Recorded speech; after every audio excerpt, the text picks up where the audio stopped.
Ladies and gentlemen, today we step into a shadowed chapter of American history, one ruled not by politicians or businessmen, but by underworld giants, and among them stood a man whose name carried both fear and fascination: Abner Longy Zwillman. Abner Zwillman's rise didn't begin with power, money, or influence. It began in the crowded, poverty-stricken streets of Newark's Third Ward, a neighborhood where life was a daily fight for survival. Born to immigrant parents who struggled to earn enough to feed their children, Zwillman grew up watching hardship shape the people around him. Work was scarce, opportunities were few, and respect was something you didn't receive, you earned. As a young boy, he delivered newspapers and shined shoes, but he quickly learned that honest work barely kept food on the table.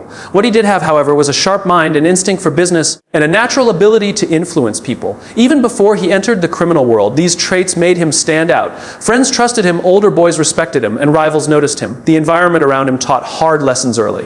Fights broke out on every corner. Gangs controlled the blocks and corruption ran deep. Zwillman learned how to navigate danger, how to read people, and how to make decisions fast, skills that would later define his rule in the underworld. By his teenage years, he wasn't just surviving the streets, he was mastering them. He started small, selling goods, running errands for local operators, and forming alliances. Every connection he built, every deal he made, and every risk he took moved him one step closer toward a life far bigger than the one he was born into. Zwillman didn't dream of becoming a criminal. He dreamed of escaping poverty. But in the world he grew up in, crime wasn't a choice. It was often the only door that opened. And when Prohibition began, that door swung wide open, giving a young, hungry street hustler the chance to rise into a name that would echo through American crime history. When the United States government passed Prohibition in 1920, it created one of the greatest opportunities in criminal history.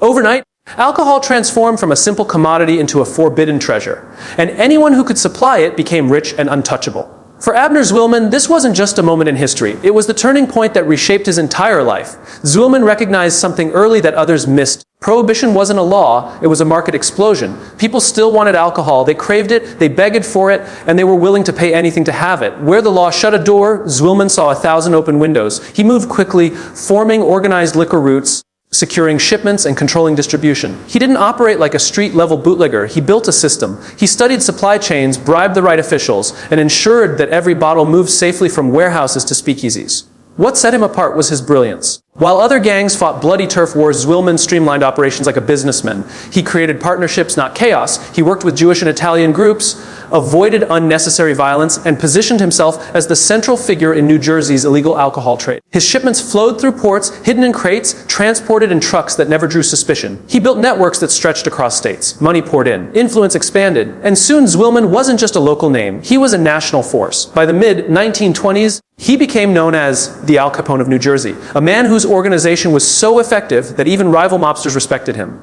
Prohibition made him wealthy, but more importantly, it made him powerful. It elevated him from a street hustler to a crime kingpin whose reach touched politics, business, and every corner of the underworld. This was the era that shaped him, molded him, and defined his legacy. Prohibition didn't just give Zwillman money, it gave him an empire. Abner Zwillman was never just a lone operator. His power came from something far greater, the rise of the Jewish mob. A tight, disciplined underworld network built on intelligence, loyalty, and strategy. While the Italian Mafia dominated headlines, the Jewish mobsters were quietly shaping the backbone of American organized crime. And Zwillman stood at the center of this transformation. He was part of the same criminal world that produced legends like Meyer Lansky, Bugsy Siegel, and Lech Buchalter. These weren't ordinary criminals. They were planners, thinkers, men who approached crime the way corporate leaders ran businesses. And Zwillman fit perfectly among them. What made the Jewish mob different was their adaptability. They didn't rely on brute force alone. They used negotiation, political influence, intelligence networks, and innovative methods to control territory and business. Zwillman absorbed all of this. He learned how to create alliances without surrendering power, how to run operations without attracting unnecessary bloodshed, and how to build a criminal empire that could survive government crackdowns. Within this network, Zwillman served as a bridge, someone who could work with different groups, especially the Italians. While many mobs battled for dominance, Zwillman understood the value of collaboration. He earned respect on all sides because he brought something others couldn't: stability, vision, and massive revenue. The Jewish mob also had deep roots in the community. They controlled unions, gambling houses, nightclubs, and distribution routes. Their influence reached cities across America, and wherever Jewish organized crime expanded, Zwillman's name was never far behind. Together, they created a new era of organized crime, one built on cooperation, money flow, and strategic alliances. And Zwillman, with his calm demeanor and sharp mind, became one of their strongest pillars. His power wasn't just personal. It was multiplied through a network of some of the most influential mob figures of the 20th century. The Jewish mob didn't just support Zwillman. They amplified him, and through them, he became one of the most stable and respected crime bosses of his time.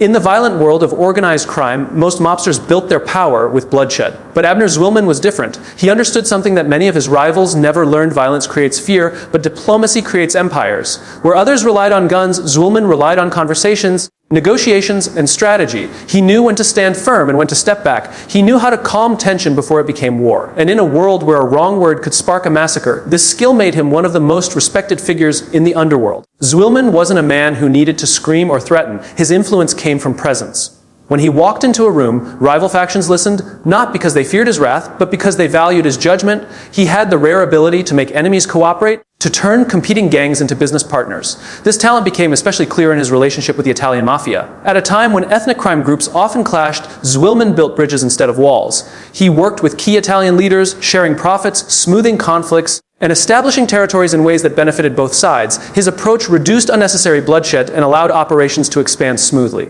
Diplomacy also gave him an advantage with politicians, union bosses, and businessmen. He cultivated connections quietly, offering favors, building networks, and positioning himself as someone who could make problems disappear. He wasn't just a mob boss, he was a mediator, a fixer, a strategist. And unlike many mobsters who crumbled under pressure, Zwillman stayed balanced. When law enforcement targeted him, he didn't panic. He negotiated. When rival groups tested him, he didn't rush into war. He calculated. This diplomatic power protected his empire for decades. While other mob leaders died young, went to prison, or fell to betrayal, Zwillman survived and expanded, not because he was the most feared, but because he was the most trusted. In a world built on chaos, his calm mind became his greatest weapon, a weapon that allowed him to control operations larger than any single gang could handle alone. As Prohibition money poured in, Abner Zwillman didn't stay confined to liquor. He understood something most mobsters never fully realized: liquor creates profit, but entertainment creates empires. So he moved into the world of gambling and nightclubs, industries that blended crime with glamour, danger with elegance, and profit with influence. These were not side businesses for Zwillman.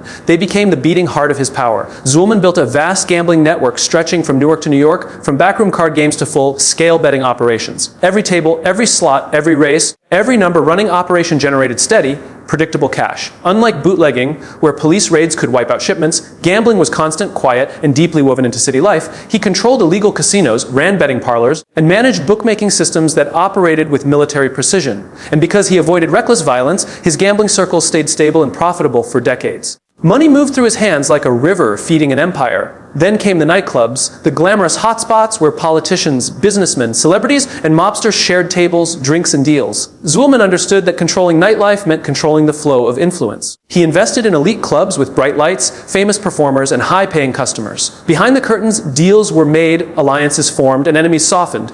These nightclubs weren't just entertainment venues, they were power hubs. Politicians wanted entry. Celebrities wanted protection. Wealthy men wanted favors, and Zwillman was the gatekeeper. By controlling nightlife and gambling, Zwillman blended two worlds: the criminal underworld and the upper-class social scene. He could influence lawmakers while seating them next to performers. He could negotiate peace between rival factions during a nightclub dinner. And all the while, money flowed quietly, consistently, and legally enough to look respectable. Gambling kept his pockets full. Nightclubs kept his connections strong. Together, they formed a fortress of wealth, influence, and untouchable power. Zwillman didn't just rule the streets, he ruled the night. If bootlegging made Abner Zwillman rich and gambling made him powerful, then political connections made him untouchable. In the world of organized crime, muscle could win a street, money could buy a business, but only influence could protect an empire. And Zwillman understood this better than almost any mobster of his time. He knew that real power wasn't in dark alleyways or secret warehouses. It sat in city halls, police departments, union offices, and courtrooms.